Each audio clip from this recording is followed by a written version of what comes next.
Hello all. So welcome to my YouTube channel. So आज मैं जो लीनियर इक्वेशंस का जो चैप्टर है उसका जो एजेस के ऊपर क्वेश्चन है वो लाया। फिर से मैं ये एक बेसिक क्वेश्चन लाया आपके लिए एजेस के लिए, ताकि आपकी अंडरस्टैंडिंग बेटर हो जाए। उसके बाद हम क्या करेंगे, इसके ऊपर कुछ टफ क्वेश्चंस भी लाएंगे। So let us solve this question. तो ये जो एजेस, जैसे हमने आगे की तरह आगे बहुत सारे वीडियोज़ में डिस्कस किया डिफरेंट टाइप्स ऑफ क्वेश्चन। तो ये जो एजेस के क्वेश्चन है ना, हमने डिजिट के कुछ प्रोसेस मतलब डिस्कस किए। फ्रैक्शन को कैसे करना इजीली वो डिस्कस किए। अब ये जो डिजिट्स के क्वेश्चन है, एजेस के जो क्वेश्चन है, वो भी हम क्या कर सकते हैं बहुत ब्यूटीफुली। आपको अगर स्टेप बाय स्टेप आप जाओगे तो बहुत इजीली इसको सॉल्व कर सकते हो। सो इसमें देखते हैं कि बेसिक स्टेप्स क्या है, कहाँ तक बेसिक स्टेप्स हमको लाना ही है, उसके बाद हमको क्वेश्चन के अंदर जाना है। तो जो एजेस की क्वेश्चन है, सबसे पहले आपको ध्यान देना है, इसकी स्टेटमेंट आपको अच्छे से समझनी है। तो ये क्या बोल रहा है, 5 years hence, 5 years hence मतलब 5 साल बाद, the age of Jacob will be 3 times, age of Jacob will be 3 times that of his son। मतलब फादर का एज 5 साल बाद अपने सन का एज का 3 times हो जाएगा। और क्या बोल रहे हैं, 5 years ago, 5 साल पहले, age Jacob's age was 7 times that of his son.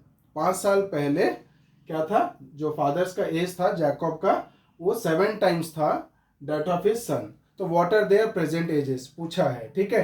तो फर्स्ट आपको क्या करना है, फर्स्ट स्टेप में आपको लेना है इनके प्रेजेंट एजेस। प्रेजेंट एजेस मतलब देखिए यहाँ पे क्या कहना चाहता है, सपोज ये मेरा प्रेजेंट एज है, ये मेरा प्रेजेंट एज है, ठीक है। तो यहाँ से वो क्या कर रहा है, 5 साल पहले की बात कर रहा है। यहाँ से वो 5 साल पहले की बात कर रहा है। और फिर 5 years एगो, 5 years एगो की एक बात कर रहा है, और 5 year हेंस की एक बात कर रहा है, 5 year हेंस की एक बात कर रहा है। समझ गए, मतलब 5 साल प्रेजेंट एज से 5 साल पहले और 5 साल बाद। तो आपको किस बेसिस पे आगे मूव करना है, हमको मूव करना है प्रेजेंट एज के बेसिस के ऊपर, तभी जाके हम इसको सॉल्व कर पाएंगे, ठीक है। तो फर्स्ट हमको क्या लेना है, let the present age be, let the present age of Jacob be x years, ठीक है। अब सन का है, and the present age of son be y years, ठीक है। अब आपने ले लिया। अब आपको ध्यान देना है कि जो प्रेजेंट एज है, ठीक है, जो प्रेजेंट एज है, यहां से हमने क्या कर लिया, एक का x लिया और एक का y लिया, जैकब का x लिया और सन का y लिया। अब ये जो बोलेगा 5 years hence, मतलब यहां से 5 साल बाद, यहां से 5 साल बाद, तो दोनों 5 साल बड़े हो जाएंगे ना। 5 साल बाद फादर भी +5 हो जाएगा और सन भी +5 हो जाएगा। मतलब अभी उसको अगर प्रेजेंट एज, अभी का एज उसका x है, तो 5 साल के बाद उसका एज कितना हो जाएगा, x+5, और सन का एज भी कितना हो जाएगा, y+5। फिर जो बोल रहा है 5 years एगो, 5 साल पहले, तो अगर आप 5 साल पहले जाओगे मतलब -5, 5 साल पहले जाओगे तो प्रेजेंट एज क्या हो जाएगा, 5 साल कम हो जाएगा। प्रेजेंट एज से 5 साल का एज क्या हो जाएगा, 5 साल कम, और ये वाई जो सन का एज है वो भी क्या हो जाएगा, 5 साल से कम हो जाएगा।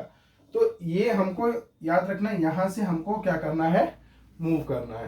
तो अभी पहला केस लेते हैं। केस 1 क्या बोलता है, केस 1 क्या बोलता है, 5 years hence, 5 साल के बाद। तो मैं क्या लिखूंगा, 5 years hence, 5 year hence, age of Jacob कितना हो जाएगा, x+5, ठीक है। और एज ऑफ सन कितना हो जाएगा, y+5, जो हमने यहां लिया, ठीक है। अब वो रिलेशनशिप क्या दे रहा है, एज ऑफ जैकब 5 साल बाद, age of Jacob will be 3 times that of his son. तो अकॉर्डिंग टू क्वेश्चन वो क्या करना चाहता है, एज ऑफ जैकब 5 साल बाद, एज ऑफ जैकब है ना, 5 साल के बाद एज ऑफ जैकब जो है वो कितना हो जाएगा, 3 times that of his son. 3 times, 3 times मतलब multiplication, 3 times that of his son y plus 5। तो इसको आप सॉल्व करोगे तो कितना हो जाएगा, x plus 5 is equal to 3y plus 15 और x minus 3y is equal to 10। ये आपका एक इक्वेशन बन गया। अब केस 2 है। केस 2 में क्या बोल रहा है, 5 years ago, 5 साल पहले। तो लिखो आप 5 years ago क्या हो जाएगा, एज ऑफ जैकब कितना हो जाएगा, एज ऑफ जैकब कितना हो जाएगा, x माइनस 5 years और एज ऑफ सन कितना हो जाएगा, y माइनस 5 years। तो 5 years ago क्या कह रहा है वो, Jacob's age was 7 times that of his sun.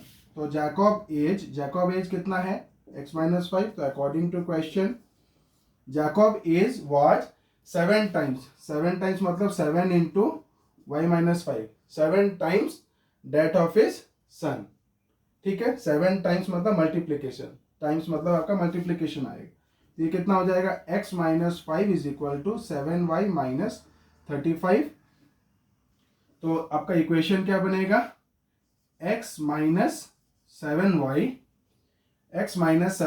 Is equal to 30 minus 35, ये प्लस 5 कितना हो जाएगा, माइनस 30।